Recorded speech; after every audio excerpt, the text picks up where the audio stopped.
Hey guys, welcome back to Sumitra Gowda YouTube channel. ಇವತ್ತು ಸಿಂಪಲ್ಲಾಗಿ ಮನೇಲೆಯ protein powder ಯಾವ ರೀತಿ ಮಾಡೋದು ಅಂತ ತೋರಿಸ್ಕೊಡ್ತೀನಿ. ಈ ಪೌಡ್ರನ್ನ 1 ವರ್ಷದಿಂದ 100 ವರ್ಷದವರೆಗೂ ಯಾರು ಬೇಕಾದರೂ ಕುಡಿಬೋದು. ನಾನು ಕೂಡ ನನ್ನ ಮಗನಿಗೆ 1 ವರ್ಷದಿಂದನೇ ಸ್ಟಾರ್ಟ್ ಮಾಡಿ ಕೊಡ್ತಾಯಿದ್ದೀನಿ. ನಾನು ಹೊರಗಡೆಯಿಂದ ಯಾವುದೇ ರೀತಿ ಪೌಡ್ರ್ ಆಗಲಿ ಹಾರ್ಲಿಕ್ಸು ಬೋರ್ಮಿಟಾ ಯಾವುದನ್ನು ಕೂಡ ತರ್ತಾಯಿಲ್ಲ. ಬದಲಾಗಿ ನಾನು ಇದೇ ಥರ ಮನೇಲಿ ಕೂಡ ಪ್ರಿಪೇರ್ ಮಾಡ್ತಾಯಿದ್ದೀನಿ. 9 ತಿಂಗಳು ಮಗುಗೂ ಕೂಡ ಕೊಡ್ಬೋದು. ಈ ಪೌಡ್ರನ್ನ ಸರಿ ಮಾಡಬೇಕಾದ್ರೆ 1 ಸ್ಪೂನನ್ನು ಹಾಕಿ ಸರಿ ಮಾಡಿ ತಿನ್ನಿಸ್ಬೋದು. ಅದು ಕೂಡ ತುಂಬಾ ಒಳ್ಳೆಯದು.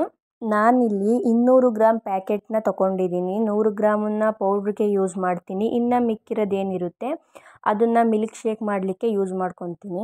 ಅಂಜೂರನ ನೈಟು ನೆನೆ ಹಾಕಿ ಬೆಳಿಗ್ಗೆ ಎದ್ದು ಮಕ್ಕಳಿಗೆ ಕೊಟ್ಟರೆ ತುಂಬಾ ಒಳ್ಳೆಯದು. ನಾನು ಕೂಡ ನೈಟ್ ನೆನೆ ಹಾಕಿ ಬೆಳಿಗ್ಗೆ ಎದ್ದು ನನ್ನ ಮಗನಿಗೆ ಕೊಡ್ತೀನಿ. ಈ ಪ್ರೋಟೀನ್ ಪೌಡ್ರನ್ನ ತಯಾರು ಮಾಡಲಿಕ್ಕೆ ಯಾವ್ಯಾವ ಡ್ರೈ ಫ್ರೂಟ್ಸ್ ಬೇಕು, ಎಷ್ಟೆಷ್ಟು ಗ್ರಾಮ್ ಬೇಕು ಅಂತ ನೋಡ್ಕೊಂಬರೋಣ ಬನ್ನಿ. ನಾನಿಲ್ಲಿ ಎಲ್ಲ 100 ಗ್ರಾಮ್ ಆಗೋಷ್ಟು ಡ್ರೈ ಫ್ರೂಟ್ಸ್ನ ತಗೊತಾ ಇದ್ದೀನಿ. ಇಲ್ಲ 1 ಕಪ್ ಅಳತೆಲೂ ಕೂಡ ತಗೋಬೋದು. 100 ಗ್ರಾಮ್ ಅಂದ್ರೂ ಓಕೆನೆ, 1 ಕಪ್ ಅಳತೆಲಿದ್ರು ಓಕೆ. 1 ಕಪ್ಪು ಸನ್ಫ್ಲವರ್ ಸೀಡ್ಸು, ಸೂರ್ಯಕಾಂತಿ ಬೀಜ, 1 ಕಪ್ಪು ಕೆಂಪಕ್ಕಿ ಅಂದರೆ ರೆಡ್ ರೈಸು, 1 ಕಪ್ಪು ವಾಲ್ನಟ್ಟು, 1 ಕಪ್ ಪಿಸ್ತಾ, 1 ಕಪ್ ಬಾದಾಮಿ, 1 ಕಪ್ಪು ಕುಂಬಳಕಾಯಿ ಬೀಜ ಅಂದರೆ ಪಂಪ್ಕಿನ್ ಸೀಡ್ಸು, 1 ಕಪ್ಪು ಗೋಡಂಬಿ, 1 ಕಪ್ಪು ಅಗಸೆ ಬೀಜ, 1 ಕಪ್ಪು ಕಡಲೆ ಬೀಜ. ಇಷ್ಟನ್ನು ಕೂಡ ತಗೊಂಡಿದ್ದೀನಿ. ಇಷ್ಟನ್ನು ಕೂಡ ಒಂದು ಪ್ಯಾನ್ಗೆ ಅಥವಾ ಒಂದು ಬಾಣಲಿಗೆ ಹಾಕ್ಕೊಂಡು ಲೋ ಫ್ಲೇಮಲ್ಲಿ 1 2 ರಿಂದ 3 ನಿಮಿಷ ಬಿಸಿ ಮಾಡಿಕೊಂಡ್ರೆ ಸಾಕು. ಜಾಸ್ತಿ ಏನು ಹುರಿಯೋದು ಬೇಡ, ಜಸ್ಟ್ ಬಿಸಿ ಆದರೆ ಸಾಕು. ಲೋ ಫ್ಲೇಮಲ್ಲಿ 1 2 ರಿಂದ 3 ನಿಮಿಷ ಬಿಸಿ ಮಾಡ್ಕೊಬೇಕು.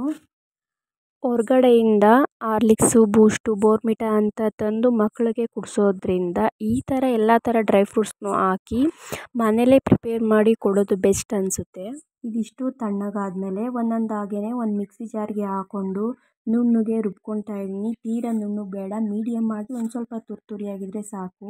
ಈ ರೀತಿಯಾಗಿ ನುಣ್ಣಗೆ ರುಬ್ಕೊಬೇಕು. ಕೆಂಪಕ್ಕಿ ಸ್ವಲ್ಪ ಗಟ್ಟಿ ಇರೋದ್ರಿಂದ ಹಾಗೇ ಹಾಕ್ಕೊಂಡು ರುಬ್ಕೊಂಡ್ರೆ ಮಿಕ್ಸಿ ಜಾರ್ ಇರುತ್ತಲ್ಲ ಅದು ಹಾಳಾಗ್ಬಿಡುತ್ತೆ ಅಂತೇಳಿ ಒಂದು ಕುಟಾಣಿಯಿಂದ ಒಂದು ಸ್ವಲ್ಪ ಜಜ್ಜಿಕೊಂಡು ಆಮೇಲೆ ಮಿಕ್ಸಿಂಗ್ ಬೌಲ್ಗೆ ಹಾಕ್ಕೊಂಡು ರುಬ್ಕೊಬೇಕು.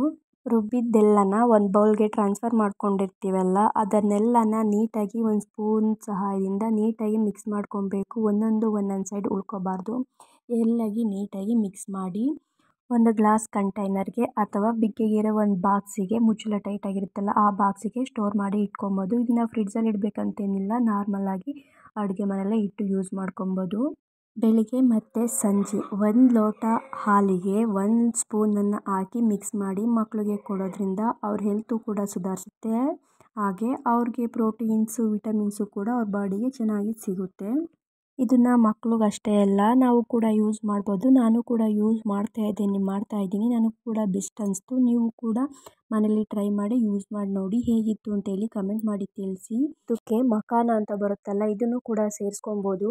ನನಗೆ ಈ ಮಖಾನ ಸಿಗಲಿಲ್ಲ, ಹಾಗಾಗಿ ನಾನು ಇದನ್ನು ಹಾಕ್ತಾಯಿಲ್ಲ. ನಿಮ್ಗೇನಾದ್ರು ಸಿಕ್ಕಿದ್ರೆ ನೀವು ಕೂಡ ಅದ್ರ ಜೊತೆ ಸೇರಿಸ್ಕೊಬೋದು ಅಂತ ಹೇಳ್ತಾ ಈ ವಿಡಿಯೋನ ಇಲ್ಲಿಗೆ ಎಂಡ್ ಮಾಡ್ತಾ ಇದ್ದೀನಿ. Thank you for watching. Bye.